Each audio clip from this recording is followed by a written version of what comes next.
Today we're going to be going through the unboxing and build process of our Tazer MX Expert. So let's get started.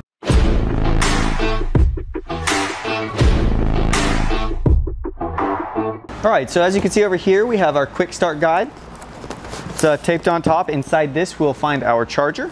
So we'll go ahead and set this off to the side. We've got our included pedals. And over here we've got our accessory box with all our included tools, information, and accessories. For this step, before we go ahead and pull the bike out, we want to get the bike prepped in order to get it into the stand. So we're going to pull our bars up, set it up on top of the box like so. It'll help keep things organized and not get damaged. So we're going to go ahead and unbox the left-hand side of the bar. And then this, we'll pull the bag off, we'll expose our dropper lever. So with the dropper lever, what we're going to do is go ahead and depress it, and then that will raise the seat up, which will give us room to put onto our bike stand. So once we have the bike in the stand, we'll go ahead and remove all of the packaging, and that will allow us to continue on with our build.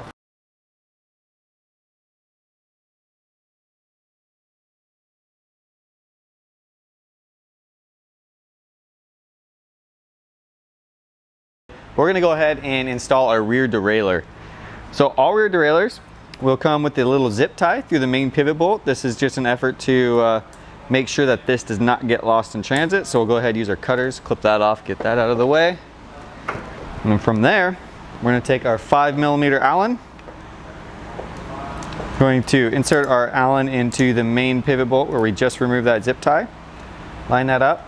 And then we are going to line the threads up of that bolt to the threads of our derailleur hanger. So take care, just making sure everything's aligned properly. Let's go ahead and start the threads. We're going to go 2 turns. So as we come around and we take a look of the back side of our derailleur, there's 2 key points we need to take into account here. One is the small tab on the dog bone of the rear derailleur, right here where the Allen is touching. And then the flat surface of our rear derailleur hanger right here. So the goal here is to make sure that that small tab sits above the flat surface of that derailleur hanger. So once we have that positioned above that, we can go ahead and finish threading in that main pivot bolt. So once we go snug, let's back off half a turn, and then this will allow that to rotate and allow that to drop freely. And from that point, we'll take our thumb and apply downward pressure to the dog bone of the rear derailleur. And then we'll go ahead and tighten that up. And then we'll be able to remove our rear axle. Typically this can be done by hand at this stage. Pull this out of the non-drive side. We'll align our rear wheel into the opening of the rear triangle. Using our knee as a support, slide this up. And then at this stage, what we want to do is we want to pull our derailleur back so we can line our chain up properly onto the cassette. So we'll use our index finger and our thumb, index finger on the front of the derailleur, thumb on the lower cage of the derailleur, push down, and then pull back. And then we will align the chain on the smallest gear of the cassette. And once we have gotten that aligned, we'll go ahead and slide that up closer to a point where that'll allow us to let that derailleur drop back forward. Then we will come over to the disc side, the brake side, and align our disc rotor with our brake pads. Once we get everything lined up, we should just simply be able to apply some upward pressure. Typically this can be maintained either by your knee or just holding the top of the wheel, pulling it up. Take our 5mm Allen and insert into the axle end. And then with inward pressure, we will apply that pressure and start threading that rear axle in gently. At this point, we'll just snug it up, and then when we go through the final torque process, we'll obviously address this then. Everything's looking good there, we'll move over to the front. The first step here, so we'll go ahead and prep the bars. We'll get the packaging, the rest of the packaging off the handlebars. All right, so with the bars unwrapped, we'll go ahead and turn our stem around so it's facing forward, the same direction as the arch of our fork. So with that facing forward, we will take our 4mm Allen. We'll remove our stem faceplate. Just take care as you're pulling these 4 bolts out. There is a washer on each of those, which is small but necessary for reassembly. With the faceplate off, we can go ahead and grab our handlebars. We will roll them up, using our brake levers as a cue to which direction they should go. We will place the bars into the stem. We will take our stem faceplate that we just removed. We're going to reinstall. Hold that in position. We'll come back through with our 4 small bolts. Make sure our handlebars are centered up, just as such. Go ahead. Just evenly turn in the 4 screws. At this point, we don't want to torque because we want to get everything aligned first, so we'll just get these screws evenly tightened up, but just tight enough so it allows some rotation of the bars, and then we'll have the ability to slide it back and forth as well. So with our handlebar position confirmed, one thing we want to make sure of as we go to tighten up our stem, we want to make sure the gap between the faceplate and the back of the stem here, so this gap here, is even on both top bolts and both bottom bolts. So just take note of that as we're tightening things up. Bars installed, we can go ahead and move on to removing our fork protector. And from here, we are ready to hook up our electronics. Shimano has a proprietary tool that is included in your accessory box that is needed for installation. The reason for this is it helps protect the plug and the wire from damage through installation or removal. So how we use it is we'll take our plug wire, we'll take our tool, and we will align the top of the plug into the tool and pull it down until it stops. We can use our finger there to hold it in place. So take our tool and we will go, counting from the stem, we'll go to not port 1, but port 2. So take our tool, align the connector into the port. Once we get it inserted, what we'll want to do is apply a slight amount of pressure upward and listen for that audible click. Once we hear that click, we know we've successfully installed the connector into the heads-up display.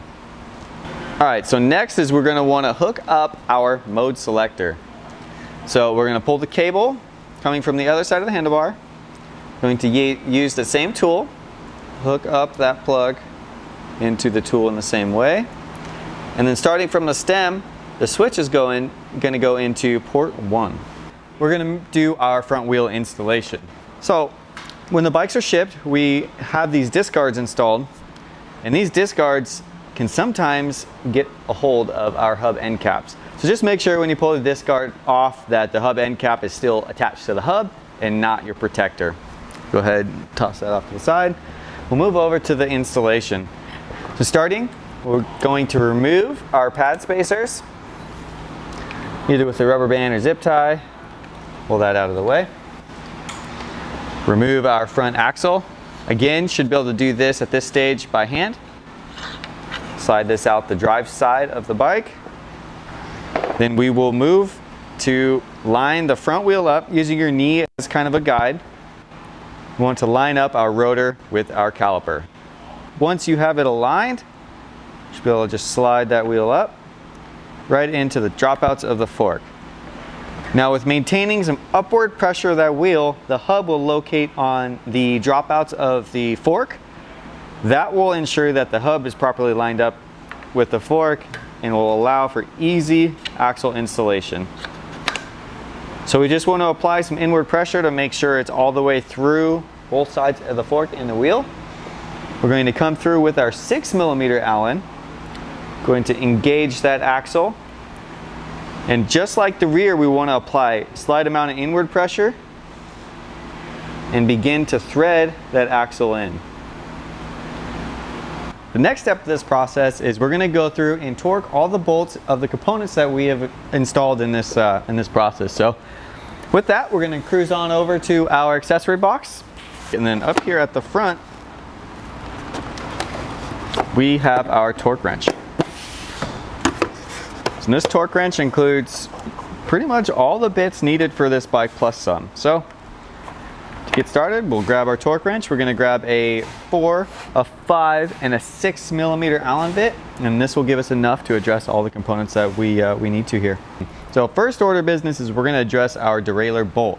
So this main derailleur pivot bolt is rated at 8 to 10 Newton meters. So go ahead and we'll go for 9 Newton meters. I've got the torque wrench set up to 9. We'll go 1 click, 2 click. Next is our rear axle. So as you can see on the rear axle, there are engravings on the axle head. And this engraving marks out 11 Newton meters for our rear axle. So we'll go ahead and adjust our torque wrench using our 5mm Allen bit. I'm gonna get this started. 2 clicks. So this front axle, just like the rear axle, is engraved with the recommended torque value. So in particular, we have 7 Newton meters. So we'll adjust our torque wrench back down to 7 Newton meters. We'll use our 6mm Allen for this. Insert it as such. And we'll go ahead, give it 2 clicks. All right, so as we move up to the stem, there's a couple different things going on here. So we have our headset top cap. Then we have our headset preload bolt. So the preload bolt, there's many different ways we can go in setting up our headset preload. You know, the torque value could be anywhere from 2 to 4 Newton meters typically. So for this, we can set that at 3 Newton meters, and then we'll kind of do a little test to ensure that we are on the spot. So we'll adjust our torque wrench, 3 Newton meters. And then a quick way to test this, to make sure our headset preload is within reason, not too loose, not too tight, is we do what I call a flick test. And essentially, with the bar straight, we'll kind of flick the bar towards the frame very gently. And essentially what we're looking for is the bar to come to a gradual stop and not return back. As you can see there, it stops before it goes in line with the frame, yet it's very, very free moving. So that's a really good balance. So in this particular bike, 3 Newton meters really does the trick. We're going to move to the faceplate of our stem. So we're going to do this by, one, we are going to switch to our 4mm Allen, and then the suggested torque value is 5 to 6 Newton meters. 5 Newton meters is great for this particular setup, so we're going to use that.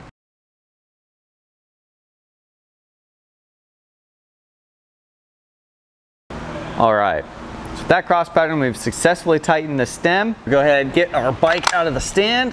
So we'll swing a leg over the bike. All right, so now that we're on the bike, one way to get a really quick reference to make sure our stem is pointed forwards and straight is we want to use the front edge of the handlebar here. Just get your line of sight, and we want to match it to the front edge of the top crown of the fork. So there's a couple ways to do it. You can use your hands and arms that way, or you can use your toe to bump the wheel over. And the suggested torque value for this pinch bolt is 8 to 9 Newton meters.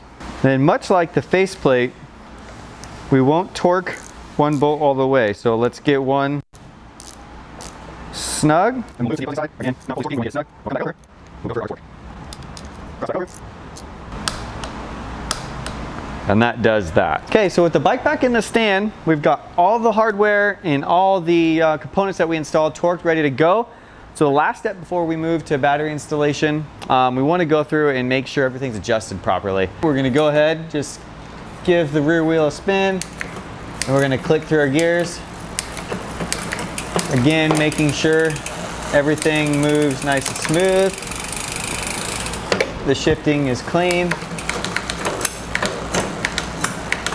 You got no clicks, grinds, squeaks, or anything of that nature going on. Looks like we're doing really well there. So we want to make sure our brakes are aligned and everything's looking good there. Let's come over to the other side of the bike. Give the wheel a spin, make sure there's no rotor rub, no squeaks again, or any kind of grinds or rubbing there. We are looking really good there. Same thing with the front. Everything looks good. So with that, I'd say the bike's ready to go. So again, we'll move over to the last step, and we'll go ahead and install that battery. First things first, we'll go ahead and remove our battery door, depressing that latch downwards, pulling the door out, pulling it out as such. With that, it exposes the belly of the beast, and it will allow the frame to receive the battery. So with that, let's go prep the battery.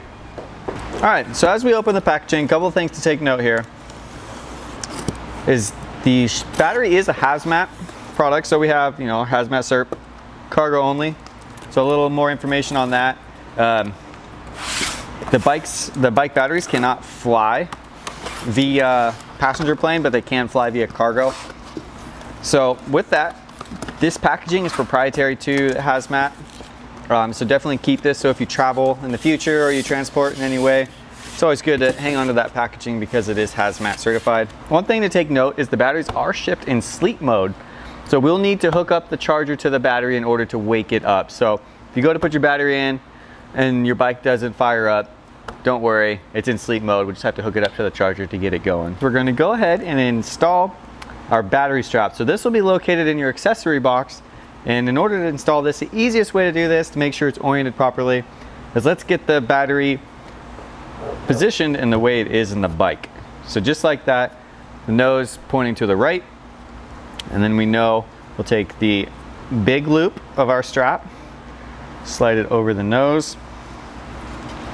From there we're looking for about half an inch from the Shimano logo down, and that'll give us a really firm grip of that strap for removal. All right, so coming back over to the bike, there's one thing we want to take note of as we go for the battery installation. So we have our tab on our base battery mount, then we have the recess in which it lies on the battery itself. So as we go to install the battery, coming into the frame at a 45-degree angle, line up those two tabs. From that point, it'll act as a hinge, and we should be able to simply position it. So once we get the battery set into place enough to where it can hold itself, all it should take is a little bit of pressure to click that battery into place. Once you hear that audible click, we know that battery is in position and is not going anywhere. Now if we get into a spot where we need to remove our battery, located in your accessory box will be your key. And that key, just go ahead and insert into our key lock. And then a quarter turn, and that will disengage the lock. And using the battery strap we just installed, we'll go ahead and remove that battery. So once we get it again pulled out just a little bit, we can go ahead, turn that key back, remove the key. This will help make the last step of the process easier. Grab that battery strap, pull that back out, and we can get it out like such. And that's all it takes. So the last step before we get our Tazer MX into the dirt is we need to get our battery juiced up. So very simple, there's two ways to go about it. So after we remove the battery door, we can either charge the battery in the bike or out of the bike. So whichever you prefer, whatever's more convenient. So we'll go ahead, undo that cover, pull it back.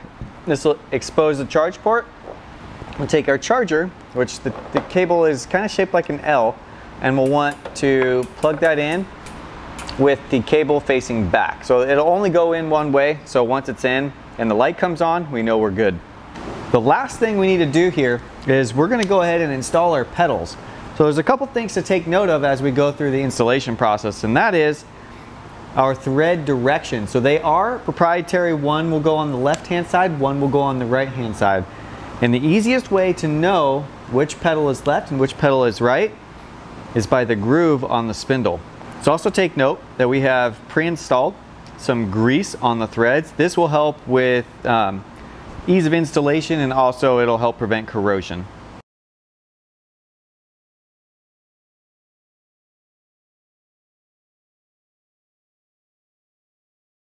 All right, so there you have it. We have successfully completed assembly of our Tazer MX Expert.